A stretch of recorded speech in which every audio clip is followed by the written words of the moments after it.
Esse gigante deu um título a ele, deu uma fama para ele. Mas ele já era famoso quando estava no pasto. Porque a Bíblia diz que teve lutas que Davi travou no oculto, no anônimo, e que ninguém tomou conhecimento.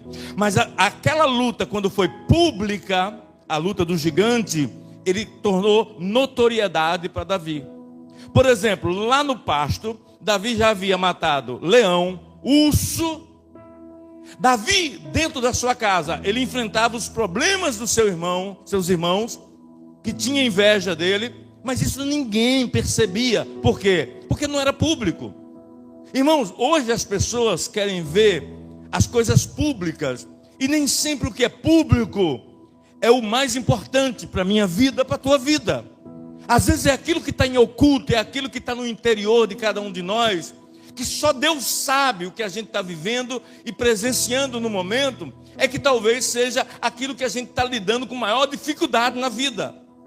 Então, Davi se tornou famoso e notório por ter matado o gigante. Só que a gente aprende com Davi que os maiores gigantes e as coisas mais terríveis que Davi passou na vida não foi ter matado Golias.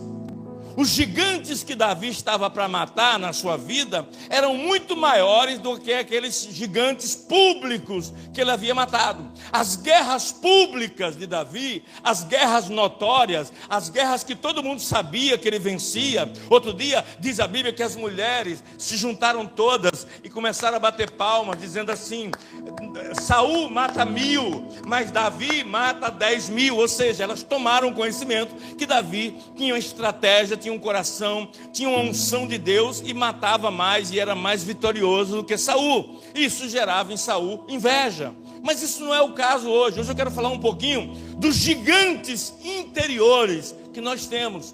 O nome dessa mensagem é Como Vencer o Meu Gigante Interior. Porque o exterior é público, todo mundo já sabe. Às vezes, irmãos, a gente pensa assim: ah, meu Deus, o meu Golias está lá fora. Não, deixa eu te falar uma coisa para você. O maior gigante que você tem na sua vida, o maior gigante que você tem na sua vida é você mesmo. Tem um provérbio, eu não lembro muito bem esse provérbio, mas fala bem assim: quem conhece os outros e lida bem com eles é inteligente. Quem sabe segurar a ira e a raiva dos outros é sábio. Mas quem sabe se controlar e quem sabe se administrar é imbatível.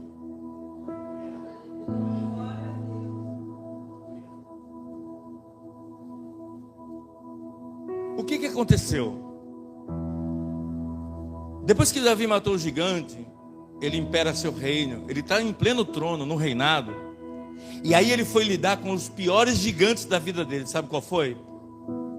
Que eu acho que todo mundo aqui tem isso aqui. Os gigantes da família. Quando os gigantes se levantam dentro da família. Porque você não pode matar esse tipo de gigante. Os gigantes públicos, notórios, você pega ele, joga uma pedra, uma funda na testa, derruba e mata. Mas os gigantes da família, você faz o que com eles se você não pode matar? Você tem que aprender a lidar, a administrar com esses gigantes e vencer esses gigantes na sabedoria, na inteligência emocional. Eu vou dar uma palhinha para chegar nesse momento aqui. Eu vou fazer só uma retrospectiva aqui, só para você entender. Davi tinha várias esposas e tinha filhos com diversas esposas. Mas ele tinha em especial um filho chamado Aminon. E esse filho Aminon foi usado por Satanás para desejar sua própria irmã por parte de pai. Ele desejou a irmã dele por parte de pai, Aminon. Como se não bastasse, ele tinha um amigo da onça chamado Jonabab. Acho que é isso, Jonabab. Deixa eu ver o nome dele aqui. Deixa eu ver se eu botei o nome dele aqui. Jonadab. Ele tinha um amigo da onça chamado Jonadab, que quando ele chegou para Jonadab, ele disse assim: mano, você acredita que eu estou de olho na minha irmã? E eu não vejo a hora assim de ter uma relação sexual com ela. Jonadab, ao invés de dizer, está repreendido, Você está louco? Você está maluco? Para com isso. Não, Jonadab falou assim: eu tenho até uma fórmula de você fazer isso. Qual é? Finge que está doente, pede para o seu pai mandar Tamar, a sua irmã por parte de pai, trazer canja, trazer comida, e quando ela vier, você tranca o quarto, pega ela, estupra ela, e vai dar tudo certo.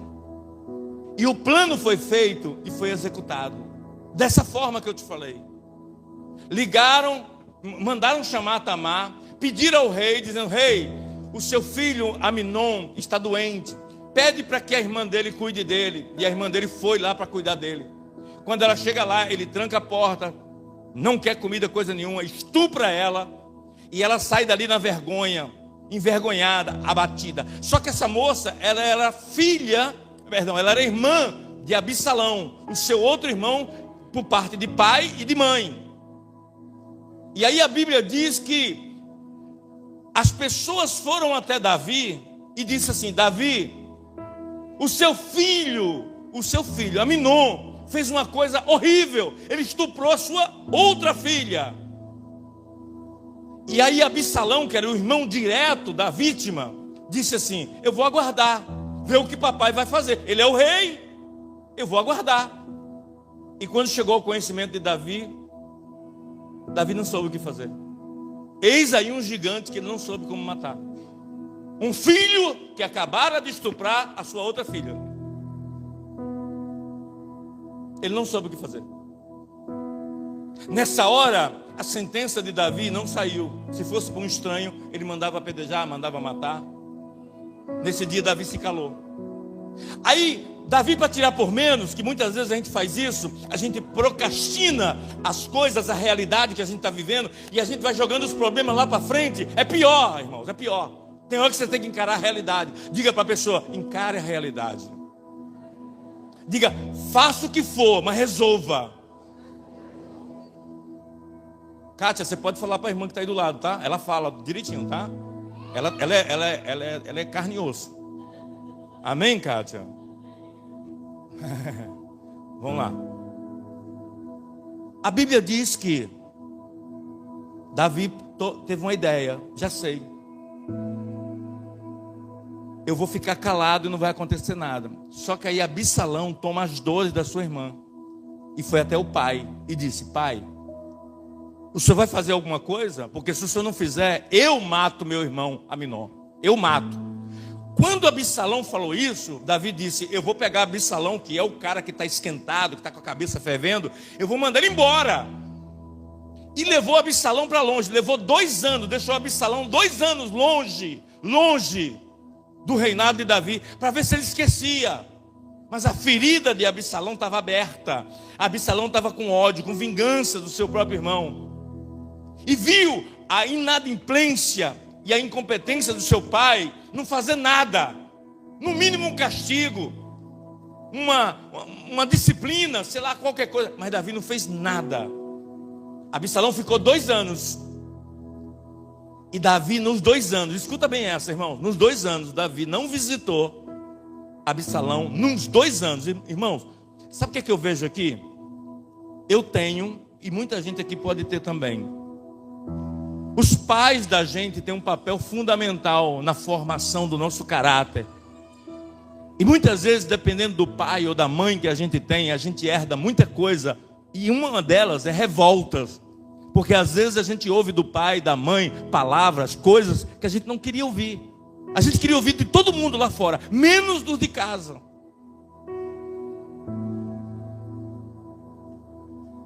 Davi não foi visitar Absalão 2 anos. O menino lá recluso, 2 anos. Passou 2 anos, Absalão mandou um recado para o pai, Mariana. E disse assim: manda dizer para o meu pai que eu estou com saudade dele, da família, de todo mundo. Aí o pai traz ele mais para perto. E aí ele mais perto do reinado, ele toma conhecimento que Aminon estava de boa. Ou seja, não foi punido. A irmã dele, Tamar, continuava em depressão. E ele, revoltado, ele fez justiça com as próprias mãos. Ele começou a pegar a espada e se rebelar contra o pai. Ele falou: já que meu pai não sabe ser rei, eu vou ser rei no lugar do meu pai. E quem vai reinar nesse negócio sou eu. Porque se eu reinar, eu vou pegar Aminon, meu irmão, eu vou matar ele. E eu quero mostrar para o povo que aqui tem justiça diante de um rei. Porque meu pai não faz nada. Meu pai é frouxo. Quando Davi soube que Absalão estava reunido com os anciões, com os melhores amigos de Davi, se rebelando contra Davi, Davi faz o contrário. Evita mais uma vez o problema e foge de Jerusalém, foge do palácio, foge com alguns homens e vai embora. Entre eles Joabe, que era seu braço direito. E quando eles fogem, Absalão toma conta do povo e da cidade. E aí Joabe, que era seu escudeiro, disse assim: vamos capturar Absalão, porque ele está se rebelando contra o rei. O rei é um levantado por Deus, que é Davi. Absalão não tem nada com Deus. Deus não escolheu Absalão. E aí Joabe começa uma caça às bruxas em cima de Absalão. Até que um dia, em perseguição num combate contra Absalão, ele consegue matar todos os homens de Absalão. E Absalão em fuga numa mula. Ele tinha os cabelos muito longos e ele foi passando debaixo de uma árvore e os seus cabelos ficaram presos, ele ficou pendurado. E Davi tinha recomendado a Joabe que não era para matar Absalão. Joabe nesse dia não quis nem saber, não obedeceu, fez justiça, decepou, arrancou a cabeça de Absalão e matou Absalão, o filho do rei, do patrão dele. E quando Joabe chega lá no palácio, ele pega a cabeça do Absalão e leva e diz: ó, seu filho está morto. Acabou a palhaçada dentro da sua casa. Acabou os gigantes de dentro da sua casa. Davi volta para o reinado, volta para o palácio. Só que nesse texto que você leu, vamos ler de novo, 2 Samuel 19. Agora você vai entender por que a gente vai ler isso e o que estava acontecendo com Davi. Vamos lá.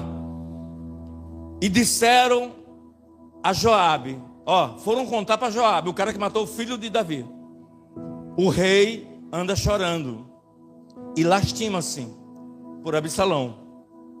Então a vitória se tornou naquele mesmo dia em tristeza, porque naquele mesmo dia o povo ouvira dizer: muito triste está o rei por causa de quem? Davi estava chorando. Irmãos, é muito comum, é normal, uma mãe, um pai, e aqui tem muitos, eu sou um deles, a gente sabe que o filho está errado, mas a gente não descarta o filho, porque ele é pedaço nosso, ele é ventre do nosso ventre, ele é sangue do nosso sangue. É normal isso. A gente sabe às vezes que o filho da gente não está fazendo a coisa certa, mas a gente não descarta ele. Por quê? Porque a gente espera que Deus regenere e melhore esse filho. Davi foi criticado e assolado nesse dia porque queriam de Davi uma decisão mais enérgica com o filho e ele não tinha coragem de matar o filho, que é o que Joabe fez. E Joabe matou Absalão. Só que a morte do seu filho, que perseguia, que estava querendo até matar ele também, que tomou o reinado dele, o filho sempre vai ser o filho para o pai. O filho sempre vai ser o filho para o pai. Quando eu era pequenininho, minha mãe falava assim: um pai é para 100 filhos, mas 100 filhos não é para um pai. Eu cresci ouvindo isso. Minha mãe criou 12 filhos. Eu tinha dificuldade de detectar qual que ela gostava mais, porque ela repartia tudo igualmente para todo mundo. Mas tinha uns que a gente sabia, eu sabia, tinha uns filhos que não fazia por merecer ser tratado por igual, porque tratava minha mãe mal, como trata até hoje. Mas pergunta se minha mãe não ama eles. Eu tenho um irmão, deixa eu dar um testemunho, eu tenho um irmão que tem 3 anos ininterrupto, que não fala com a minha mãe, 3 anos ininterrupto. Mas eu ligo para minha mãe toda semana. Sabe o que minha mãe diz? Eu amo ele. Eu estou esperando ele. Ele é um pedacinho de mim. Ele é meu xodó. Ela nunca vai desistir dele. A mesma coisa estava acontecendo com Davi. Absalão estava fazendo horrores contra a vida dele, mas Davi disse: eu amo ele. Eu não fico feliz com a ruína dele, com a desgraça dele, não fico. Isso é instinto paterno, materno. A gente tem isso dentro de nós. Só que entra uma coisa que eu vou terminar. Eu quero terminar com isso. Que é aqui que vem a chave. Quando Davi soube assim, o quê? Mataram Absalão? Mataram? Ele fez isso aqui, ó.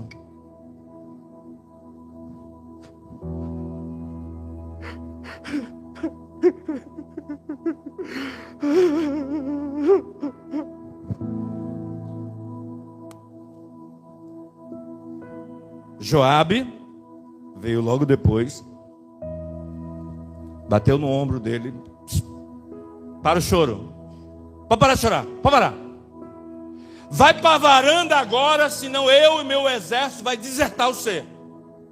Ninguém vai ficar com você mais. O povo está lá fora, sabendo que você está triste, está chorando por um inimigo, ainda que seja seu filho, que queria te matar. Vai lá para fora agora. Foi desse jeito que Joabe falou com ele. O que é que eu aprendo com isso? Que às vezes até o nosso choro é violentado. Às vezes a gente não tem espaço nem para chorar. Às vezes as pessoas não permitem a gente nem chorar. Mas você está chorando por quê? O que que houve? O que que houve? Tudo que a pessoa quer na hora não dá explicação. Ela só quer chorar. E o mínimo que a gente pode só fazer é só dar um abraço e não perguntar nada. Isso é igual velório. Gente, eu tenho um ódio de quem chega em velório e pergunta assim, os parentes já estão tudo arrasados com aquela morte lá. Aí o cara chega perto dos parentes e fala assim, mas foi o quê? Mas foi quando? É, cara, assim. Mas meu Deus. Isso é hora de dar explicação. É hora de chorar. No mínimo você chega no ombro da pessoa, em silêncio, tá? Em silêncio você fica, bota a mão no ombro e chora junto, se possível. Se não puder chorar, que não conhecia a pessoa, pelo menos fique em reverência. Mas respeite o choro do outro. Não, tem gente que interrompe seu choro. E esse tipo de espíritos às vezes está dentro de casa. Mas por que você está chorando? Por que você está chorando? Por que você está chorando? Porque a Bíblia diz que nós temos que chorar. Salmo 30, versículo 5, por favor. O salmista diz que nós temos que chorar.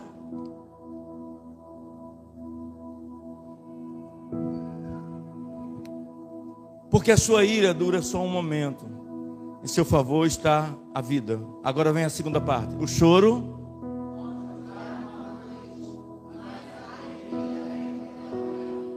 vai ter noites que a gente vai chorar. Vai ter dias que a gente vai chorar.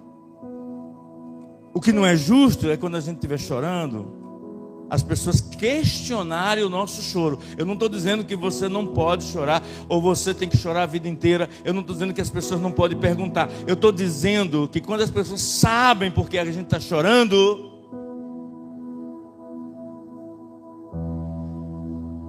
teve uma vez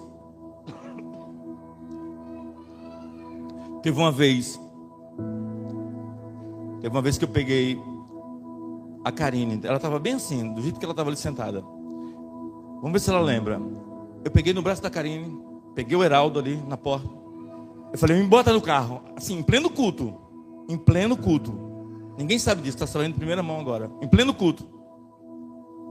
Eu falei, sai daqui dessa igreja agora, com esse carro, agora. Aí Heraldo me obedeceu, parou ali na praça. O que eu fiz naquele dia, Heraldo? Hã? Muito ou pouco? Só chorei. Nenhum dos dois me perguntaram, por que você está chorando? Eu falei, não sei, mas eu precisava chorar. Naquele dia eu estava sendo afogado por dentro, as águas estavam me sucumbindo por dentro. E eu falei, eu preciso chorar. E eu lembro que quando eu terminei de chorar, não sei se você lembra disso, Heraldo, eu fiquei soluçando de tanto eu chorar, igual um bebê fica. Mas aquilo me trouxe um alívio.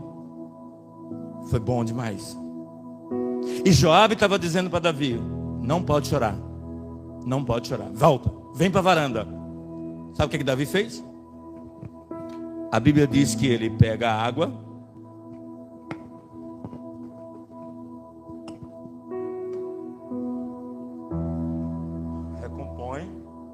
Ai meu Deus, vou tirar minha sobrancelha. Jesus, esqueci da sobrancelha. Agora estou chique. Revelou o que estava em oculto. Escuta. Escuta. Aí, se enxugou. Mas essa é a prova d'água, eu lembrei. Graças a Deus. Escuta, chorou. Aí Davi foi para a varanda e fez assim com o povo, igual eu estou fazendo com vocês aqui. Às vezes vocês me veem aqui em cima. Eu vou dar uma de Davi agora. Aquele pastor deve ter uma vida boa, uma mulher bonita daquela. E agora que ele está todo popstar, todo estilo jovial, com sobrancelhas toda trabalhada e tudo mais. Mas você não sabe os gigantes que eu tenho aqui dentro hoje.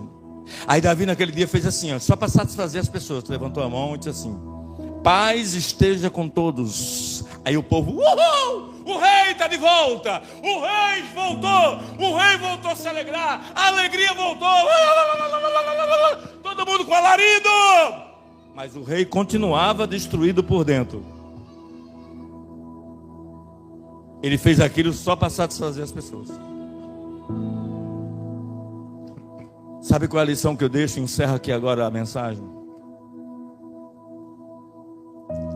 Você tem o direito de chorar. Você tem o direito de ter depressão. Você tem o direito de ficar triste. Você tem o direito de um dia não estar bem. Você tem o direito de não querer trabalhar naquele dia. Você tem o direito. Você tem tudo direito. O seu corpo fala com você. O seu corpo grita. O seu corpo clama. Sua alma fala contigo. E quando falar com você, sabe o que você faz? Obedeça a voz do seu corpo.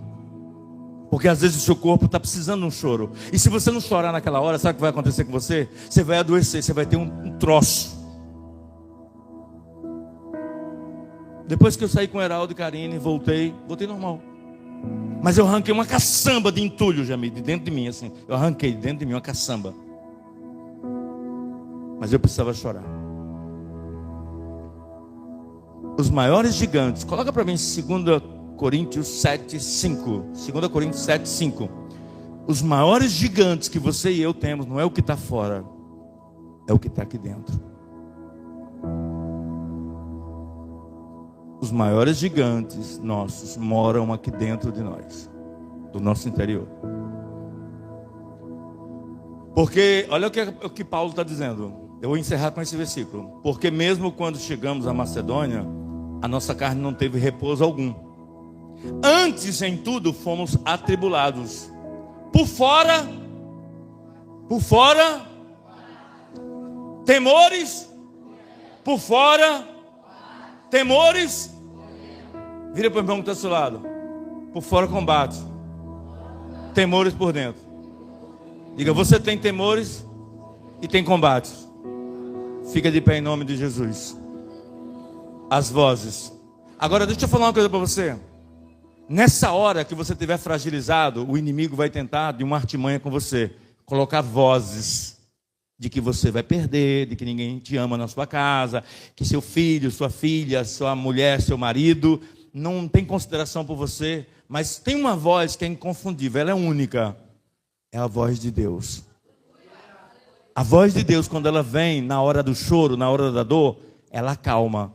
Por isso que você vai cantar e dizer para Deus: ecoar sobre as águas agitadas da alma inquieta que não consegue descansar. Declare comigo assim, ó, tua voz,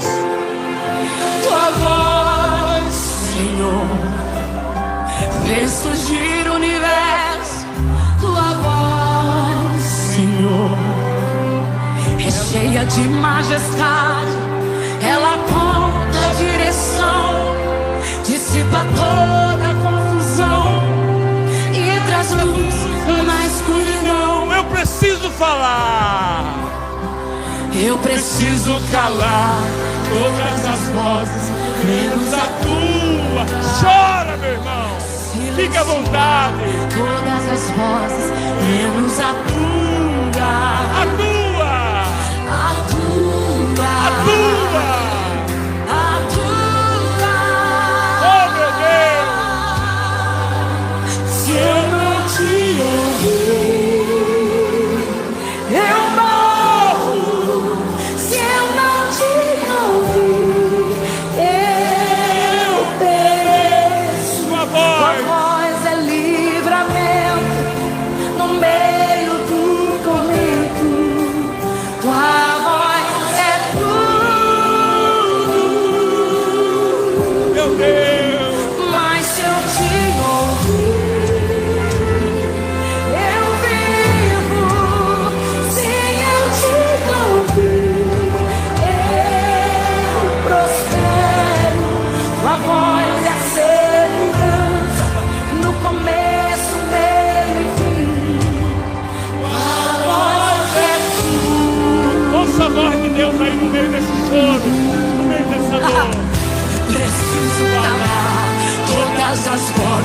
menos a tua. Senhor, silenciar todas as vozes, menos a tua.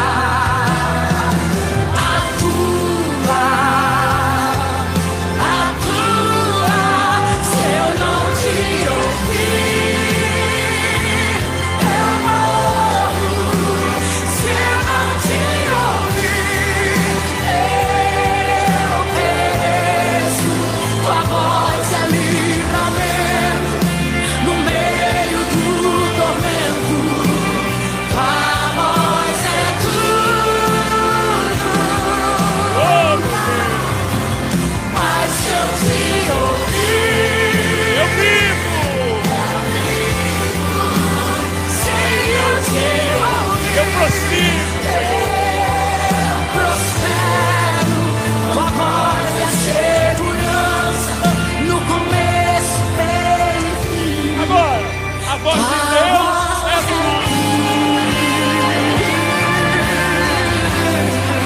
a voz de Deus, a voz de Deus. Ouça a voz de Deus nesta noite. Seu filho tem jeito, a sua casa tem jeito.